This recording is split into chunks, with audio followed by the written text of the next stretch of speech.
The Genius model is really the beginning of your book.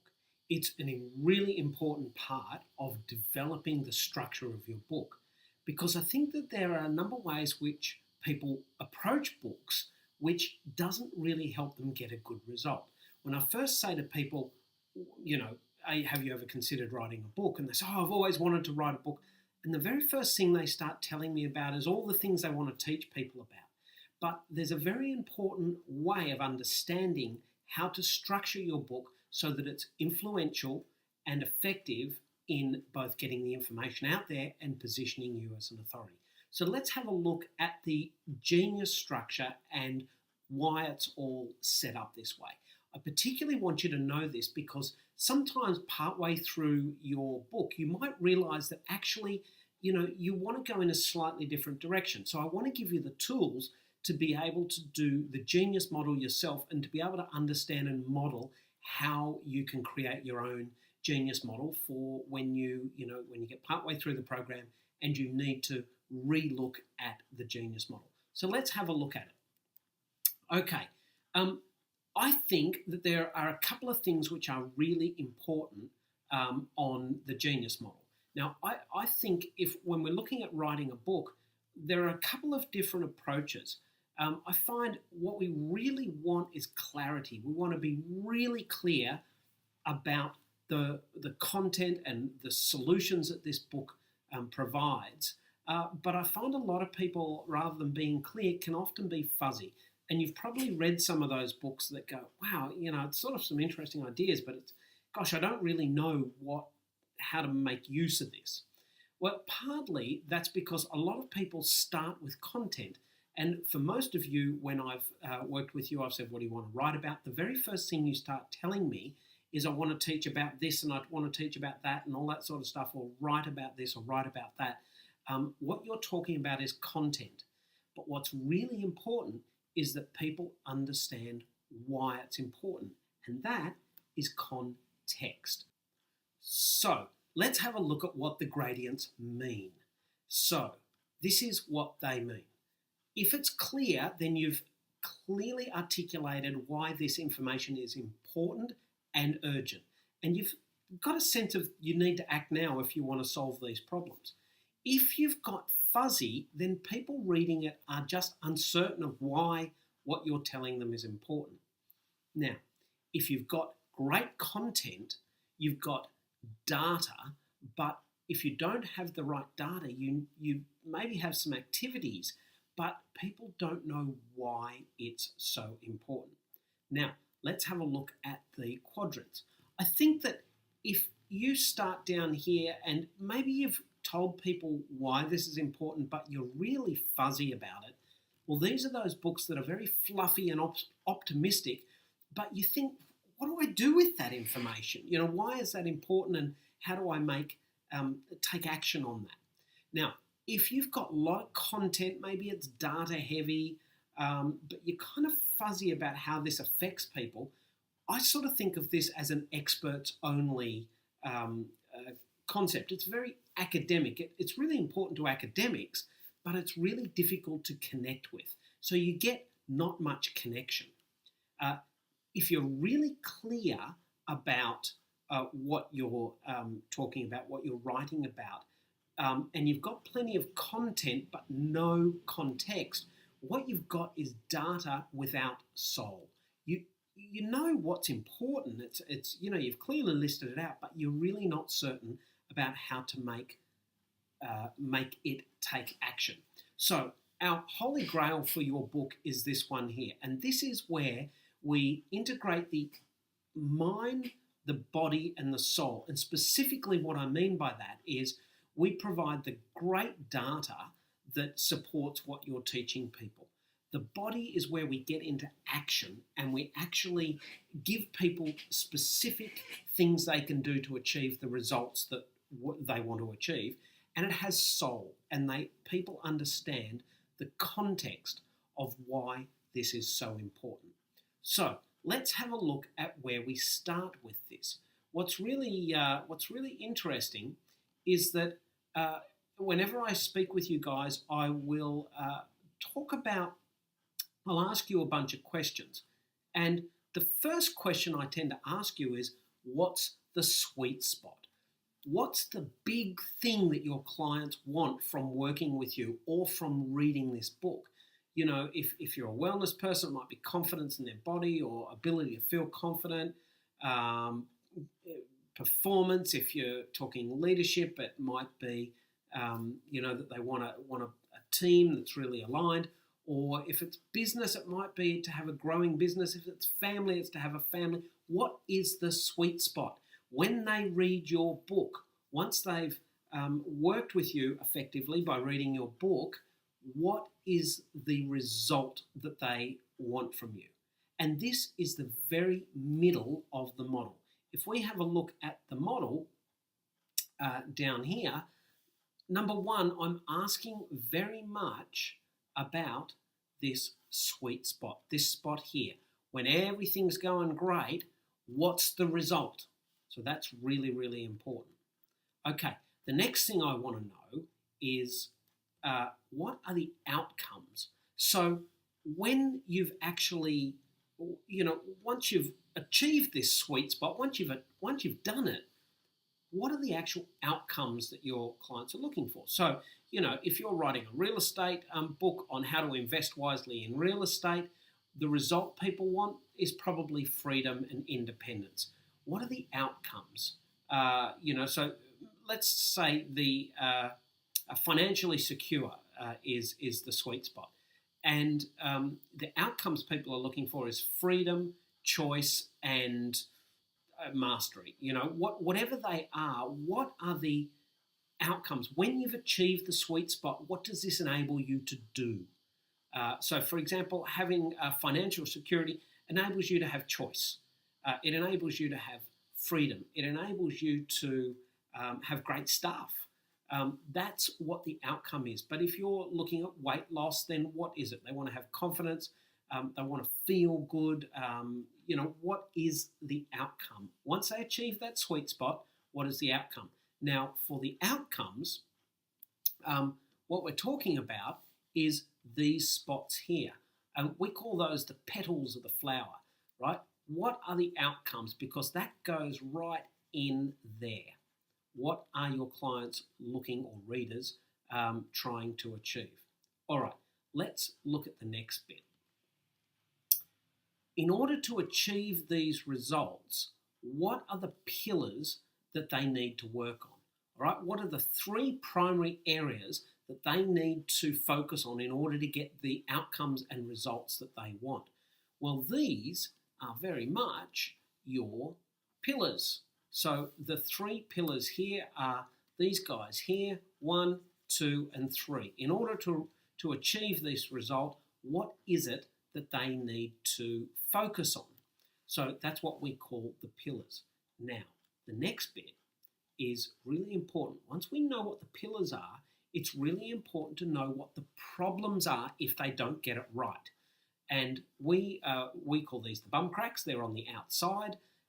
And really what we're looking at is what actually happens if you don't get these pillars right. So if this pillar isn't in place, let's say leadership is my area, like high performance teams. So this pillar might be leadership, this pillar might be culture, this pillar might be skills. So I look at, if we don't get leadership right, what have we got none of? We've got no focus, right? If we don't get culture right, what have we got? We got no team. If we don't get skills right, what have we got? No chance. So these are the problems that your clients face, and they will often come to you with these problems. The people reading your book are going, okay, I have this problem, I have this problem, I have this problem. This book may be the exact right way for me to understand how to do that. So that's the problems. And then finally we get down to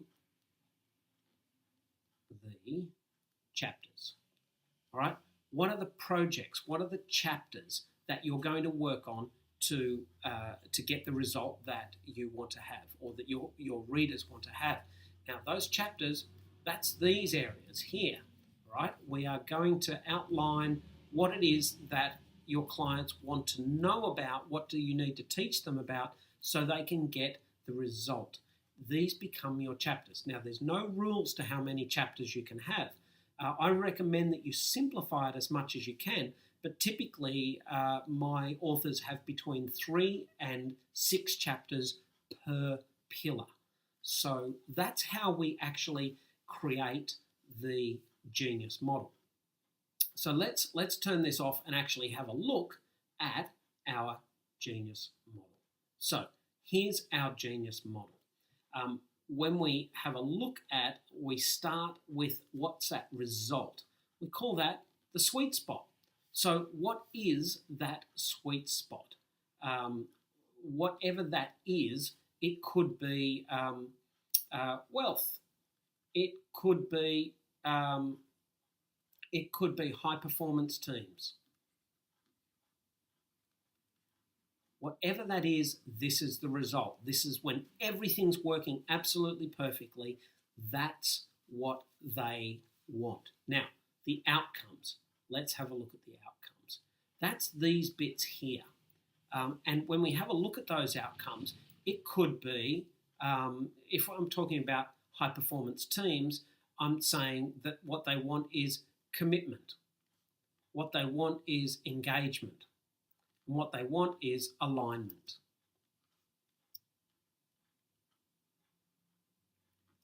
And that's when someone's working with me and they want to get their team much better, the outcomes they want is to have them totally committed, totally aligned, and totally engaged in the process. So these are the outcomes. Now, what are the pillars? All right, so let's have a look at the pillars. We look here and we go pillar 1. I'm going to use a different colour for that. Let's use a fun colour like, I quite like this colour. Let's do that. So this is pillar 1. This is 2.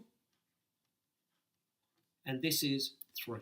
What is it that they need to work on? Now, in my model, they need to work on leadership. They need to work on culture. They need to work on skills. Right? These are the main areas. Now, coincidentally, when they work on leadership and skills, this is where commitment comes from. When they work on leadership and culture, this is where engagement comes from. And when they work on skills and culture, well, this is where alignment comes from. And in your model, whatever your focus areas are, whatever your pillars are, often will result in these areas in here. So let's have a look at the areas that I call the no layers. If you don't get leadership right, what are you going to get? What you're going to get is no progress. So without leadership, without focus, you're not going to get any progress, right? If you don't get culture right, you're really going to have no team. You're going to have a bunch of individuals.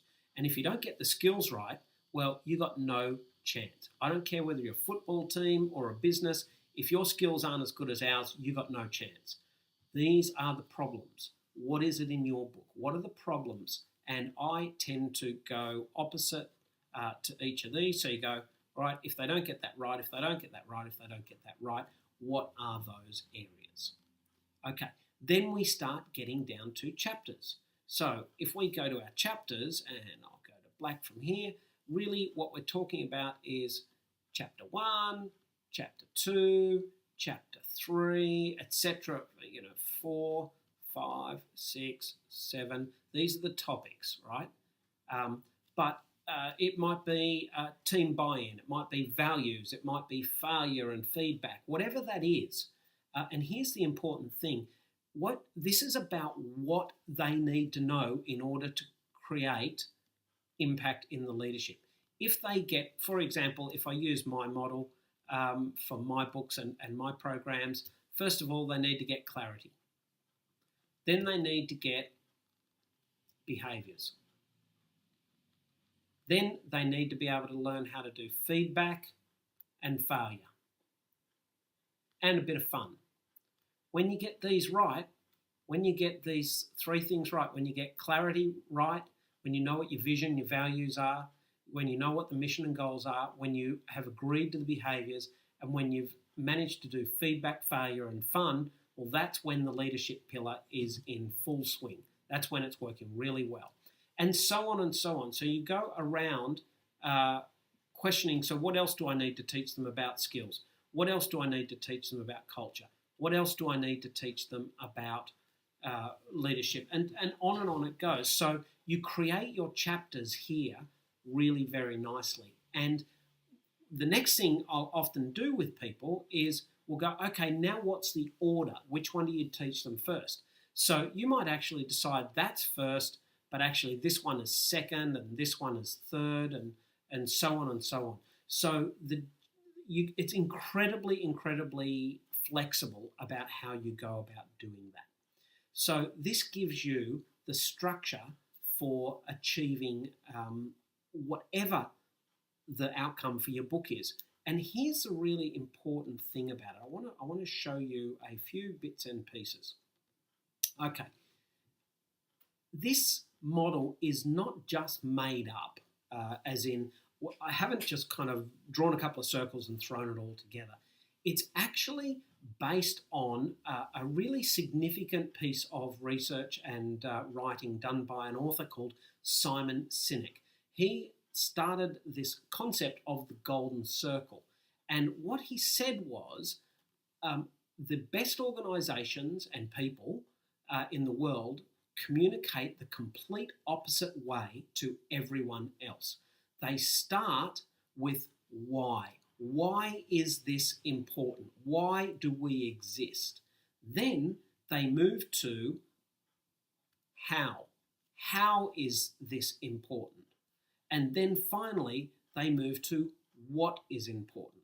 So in my model, what we've got is very much an indication of starting at the point where we have the most influence, starting with why. So in Simon Sinek's model, starts with why, how, and then what. He says that most organisations communicate the complete opposite way around.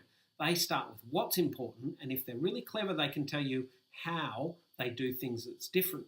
But many organisations cannot tell you why this information is important or why their company is different from anyone else. So this book is, and the model of this book is really built around starting with why. Why is it that people are interested in your book, and how is it going to change them and make them, how is it going to enrich their lives? How is it going to help them? What are those outcomes they want to achieve? And then finally, what they need to know in order to achieve those outcomes. So the Genius model is really built very much around a deep level of psychology and biology about how we make decisions, how we influence people with information, and how we teach them what they need to do in order to get the results.